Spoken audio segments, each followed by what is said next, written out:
Ministers of government should familiarize themselves with the Constitution. The Prime Cabinet Secretary, we sat with him here up to very late in the night when we were debating the bills that were coming under the new Constitution. And he knows, and he ought to know, that the Constitution says a person is a citizen by birth if on the day of the person's birth, whether or not that person is born in Kenya, either the mother or the father of the person is a citizen. Those children on the streets, the Speaker, the mothers are Kenyans. End of story. So all that we should be seeing are aircrafts, bringing them home, and those children automatically being Kenyans by birth. Why are we leaving our children in the streets? Or is it that some of the ministers, God has denied them the gift to get children, so they hate children? How can you punish a child?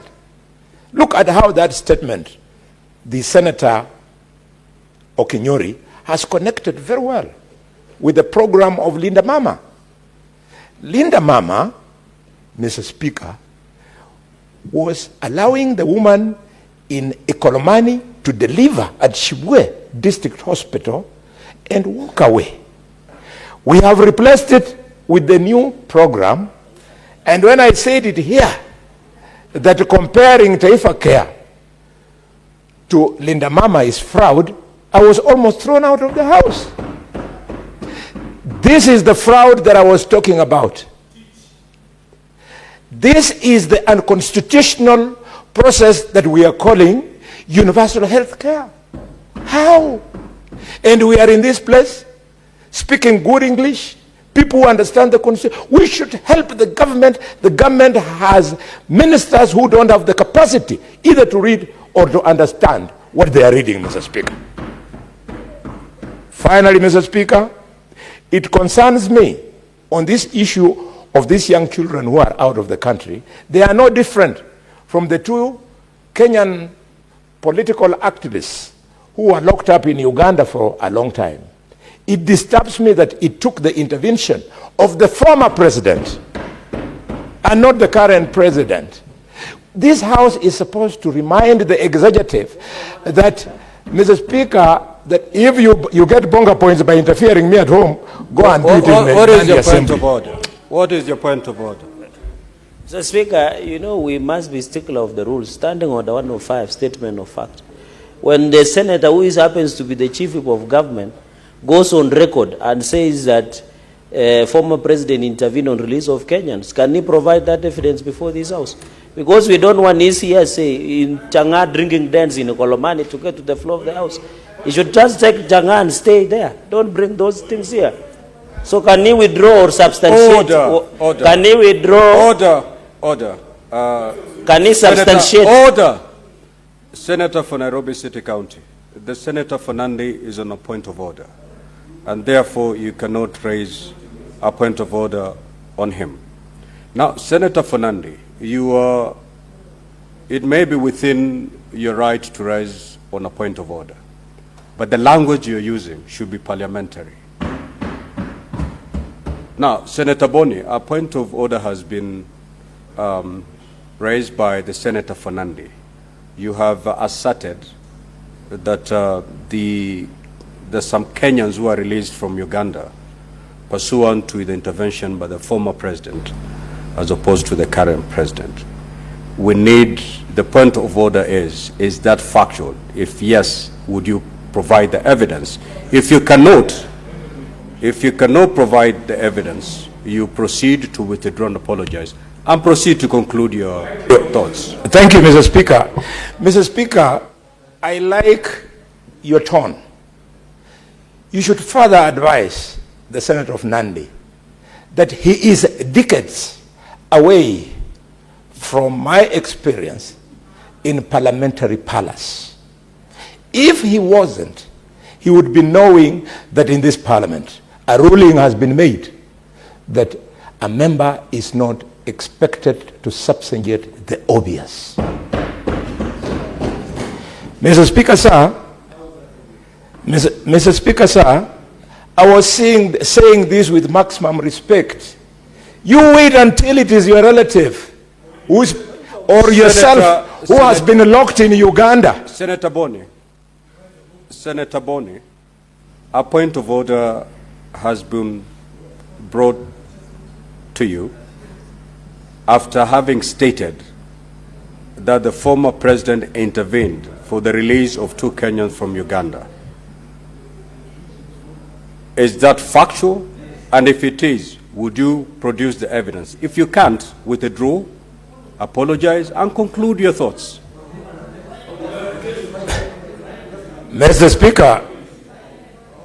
Speaker, this habit of giving the impression that this floor offers an opportunity for intimidation of a member during debate, it actually negates the freedom of speech in the House and the freedom of speech as enshrined in the Constitution of Kenya.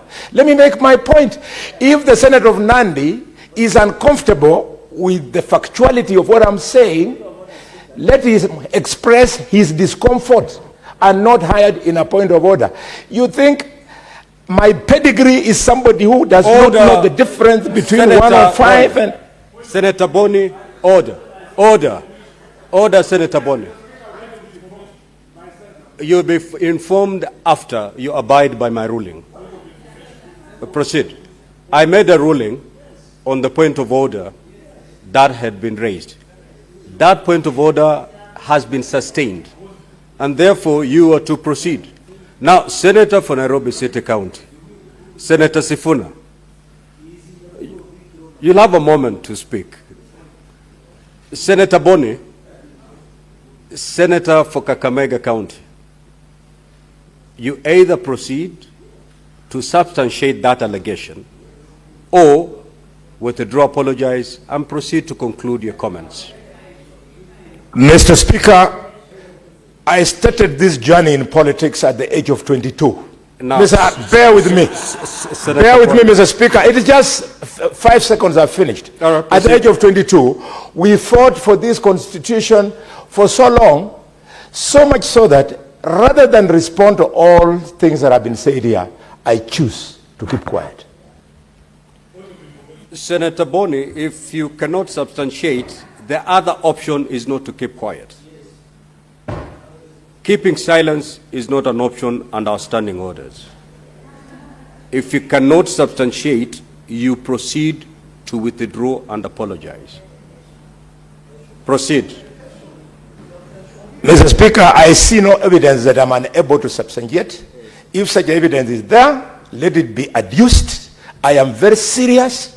We are not going to breach provisions of the Constitution just because of a smaller provision that could be found in a standing order. And if the Senator of Nairobi could inform me, please. Senator Boni, we will deal with the point of order raised before I allow the Senator for Nairobi City to inform you. Kindly, you either substantiate now. If you're unable to do so now, you can request for more time. If you're unable to do those two, then kindly proceed with withdraw and apologize and conclude your thoughts. Either way, you need to substantiate. Thank you very much for the indulgence. But I can assure you, I have said, I have chosen to keep quiet for the reason that Kenyans died to have freedom of expression and speech. Please understand these things. We were there before you were not there. Now, honorable senators, you are choosing to stay silent, Honorable Khalwale. Therefore, it means that you failed to substantiate, and the natural consequence will flow. I will therefore rule you out of order and ask you to leave the chamber. For the remainder of today's sitting, I've made a ruling, Honorable Boni, I have given you more than 15 minutes to do what this. Now I've already done the ruling. You walk out of the chamber.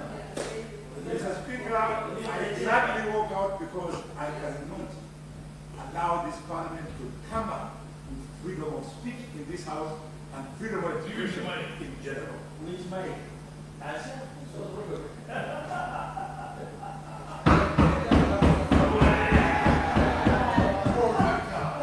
Senator Akinyi, Beatrice. Thank you, Honorable Speaker. Senator Sifuna, it is Senator Beatrice on the floor. Order. Senator Sifuna, the senator you are to inform is no longer in the House. Yeah, Order. No, you don't need my permission to follow him. You don't need permission to follow him. If you elect to follow him, that is not pursuant to the Speaker's direction. Proceed, Senator Beatrice. Thank you, Honorable Speaker. The senior senators leaving should also know that at times silence is power. But Honorable Speaker, I rise to support the statement by Senator Umtata, but I will begin by informing the Senator of Elgeyo Marakwet that we are unapologetic as a party in dealing with our turbulence. And